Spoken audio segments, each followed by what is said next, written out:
Hello students. Today we are going to start with the third chapter of Negotiable Instruments Act 1881, and the name of this chapter is Parties to the Negotiable Instrument. Although a little bit about the parties in all the three instruments, promissory note, bills of exchange, and the check we have discussed through the specimens that we did earlier in the last chapter. But more details about the parties and some other additional parties we'll be discussing in this chapter today. So first we start with the promissory note. So we understand what the promissory note was. Promissory note was an unconditional promise to pay some amount of money by the maker to the payee. So the maker in case of the promissory note is the debtor who is required to make a payment to somebody else, and in place of the payment he draws this promissory note. So he is a maker and he is the one who's promising to pay the amount to the payee. Second party is of course the payee, the person to whom you are addressing this promise, the person to whom you are promising to pay the said amount, and he is your creditor. This person is called the payee. Third party will be, I'll be discussing first, will be endorser or endorser. So different books of law, they call it to be endorser. Some books mention it as endorser. So it is all the same. Commonly used word is endorser. Endorser is the one who was who was having the possession of the promissory note as a payee, and instead of keeping this instrument, this promissory note, till the due date, he transfers this promissory note to somebody else to whom he was required to make a payment. So this creditor, first creditor, he is transferring this promissory note to his own creditor because he's not making any payment in cash to him. So this person becomes endorser, and the person to whom this transfer is done is called the endorsee. So I can say endorser is the transferor of the promissory note, and endorsee is the transferee, recipient of the promissory note. And now I'll come to the holder. Holder is a very important person, a legal party involved in promissory note and other instruments also. So holder can either be the payee or it can be the endorsee. So the very first holder of any promissory note will be the payee. The first person who gets that promissory note as a payee, he is holder. In case he never transfers this promissory note to anybody else, and on the due date, till the due date he retains this with himself only, and then on due date he collects the payment from the maker, then he remains the holder throughout. But in case this payee, instead of retaining this instrument, transfers or endorses it to the endorsee, then endorsee becomes the holder. And this endorsee may also further transfer it to some other endorsee, and then this chain can go on and on. So that means whosoever is holding the instrument on the due date with him, he is the person who is legally entitled to receive the payment. That means the person legally entitled to receive the payment is called the holder, which can either be the payee, and in case of endorsement, it will be the endorsee. Now coming to bills of exchange. Now we know bills of exchange is an unconditional order. So in this case, the parties involved will be drawer. Drawer is a person who is making that unconditional order on the drawee. So drawer in this case will be the creditor, the one who has to receive the payment. And he orders his debtor that you are directed to pay this money to me on so and so date. So the person on whom you are making this order is called the drawee or your debtor. Acceptor. So we know that in case of bills of exchange, there is a requirement of acceptance of the bill. Unless the acceptance is done by the drawee, you are making an order on him. Now he may not accept your order.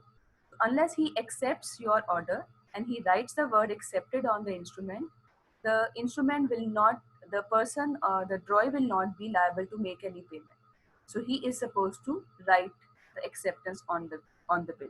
So he becomes liable only after he accepts. So that means generally the drawee and acceptor are one and the same persons. It is a drawee only, he accepts it. So generally this answer is right. But exceptionally, we also can have a party called acceptor for honor. Now, it can happen that in certain situations, the drawer has made that bill of exchange, ordered the drawee, and drawee is refusing to accept that bill of exchange. So in that case, a bill of exchange can get dishonored because of non-acceptance.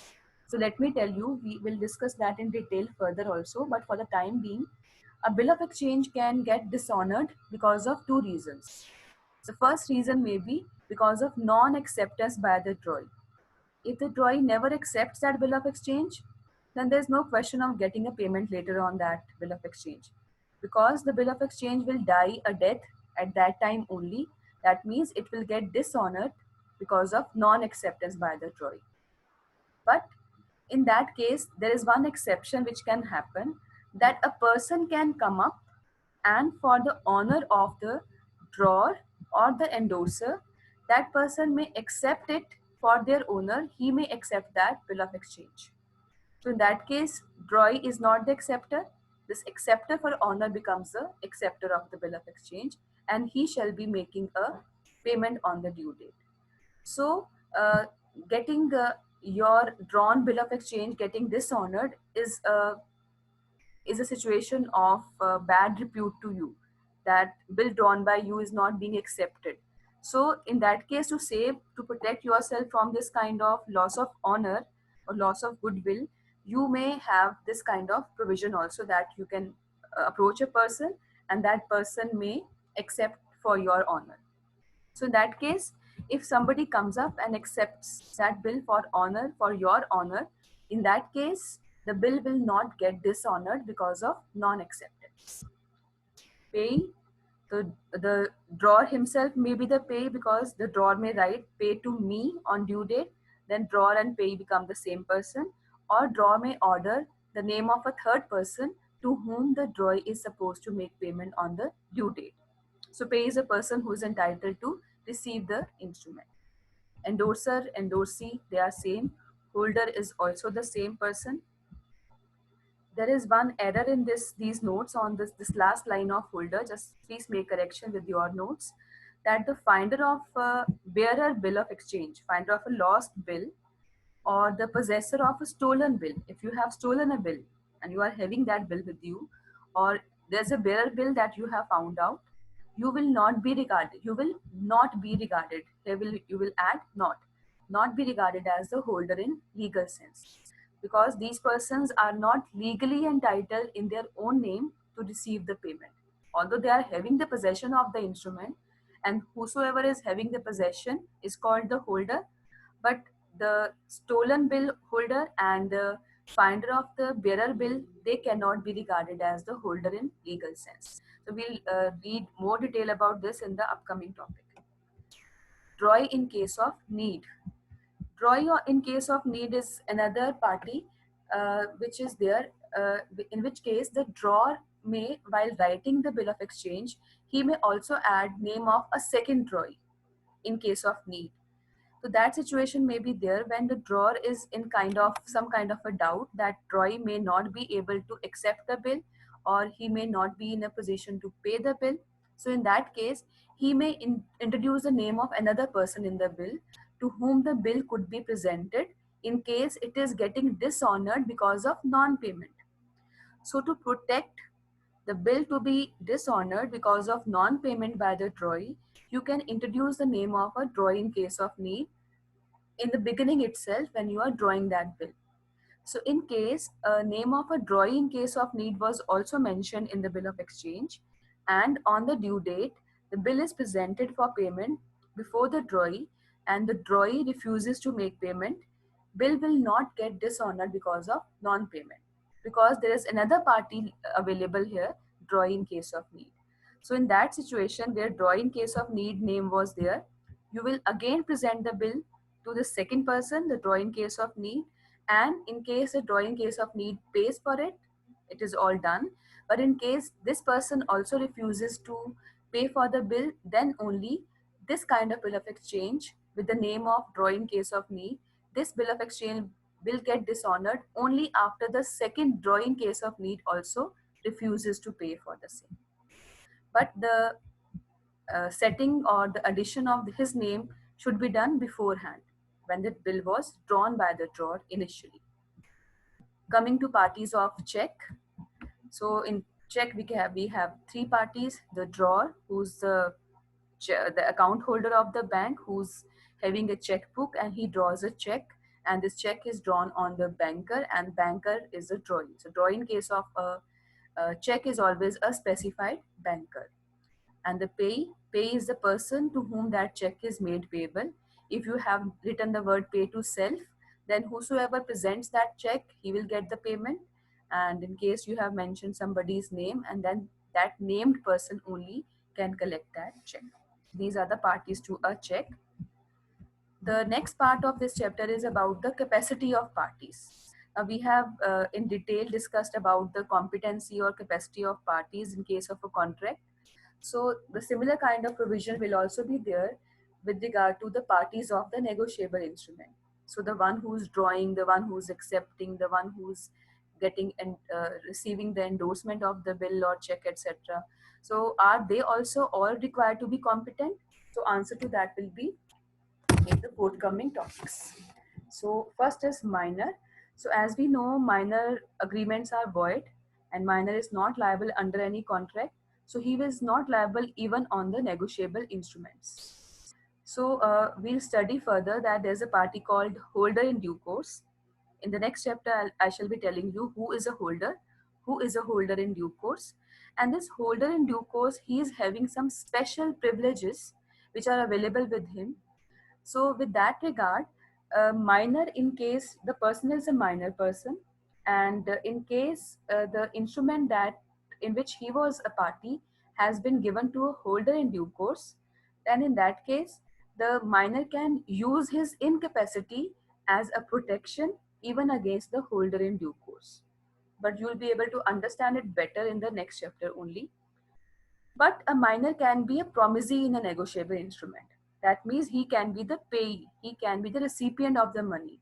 He cannot be a maker in case of promissory note, he cannot be a drawee in case of bill of exchange.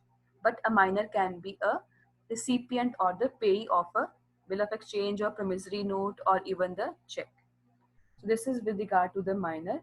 And in case any instrument has been written jointly by a minor and a major, and they are supposed to make payment, then minor will not be liable and major will have to pay for the same.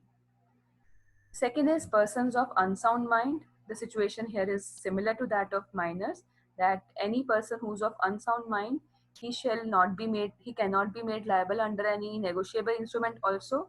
But all other parties, but that does not mean that negotiable instrument drawn with name of person of unsound mind or minor in that they are not valid. They will remain valid, only that all other parties will be liable except these parties. Third is insolvent.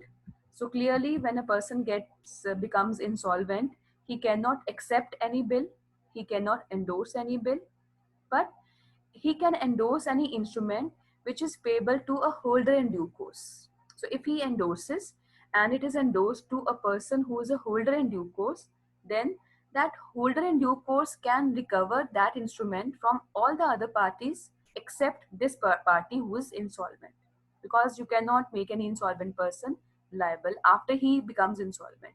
He cannot be made liable. Fourth is corporations or companies. So, company's competence depends upon a legal document of the company, memorandum of association.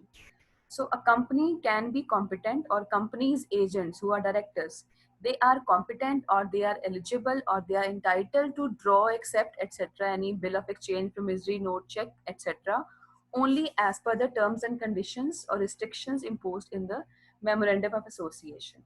So to the extent memorandum of association is allowing you with the amount mentioned in the memorandum, the limit of amount mentioned, they can always draw, accept, or uh, endorse any bill of exchange, promissory note, etc. But a company can always be a payee in case of negotiable instrument, even if the memorandum of association is not writing anything about that. So you can be a beneficiary in a negotiable instrument, even if memorandum of association is silent about the same. Coming to the agents, so an agent has also got this power or capacity to write draw or endorse any instrument in the name of his principal, provided he was given express authority by the principal. That means agent cannot be presumed to have implied authority to draw all these bill of exchange, etc. He need to get that authority expressly from his principal. Coming to the partners, so partners in case of a partnership firm, they may be again writing, accepting or endorsing, etc., any negotiable instruments, so they can do so. So in that case, whatever they are doing, it is their implied authority as per the Partnership Act 1932. So they will have this implied authority to write all these negotiable instruments, and by doing this, they will be binding their partnership firm to that extent. So for all these acts done by the partners, their partnership firm will be binding. But that partnership firm should be a trading firm. In case you are a partner of a non-trading firm, then you do not have this implied authority to do such writing of instrument, endorsing, negotiating all these instruments. Then you cannot have this implied authority in that case. Legal heirs. So a legal successor of a deceased person, he may also write any instrument, etc., in the name of that deceased person. But in that case, he can protect himself from personal liability by putting an express limit to his liability while he is writing such instruments. Then last is joint Hindu family. So joint Hindu family firm, we know it is looked after or it is taken care of by a karta or the manager of the family. And in that case, if there is a joint Hindu family business, then for that business, this karta can write, endorse or accept any negotiable instruments, and that in that case, he will bind the joint Hindu family business for the same. So he has this capacity, he has this power to do this, and if he's carrying on the family business also. So whatever negotiable instrument he will be issuing for any money borrowed for the family business, all the members of the joint Hindu family will be bound for the same, except the minor family members. So this is a case study mentioned there here. Please read out and you can send me answer to this case study in my personal window. Thank you.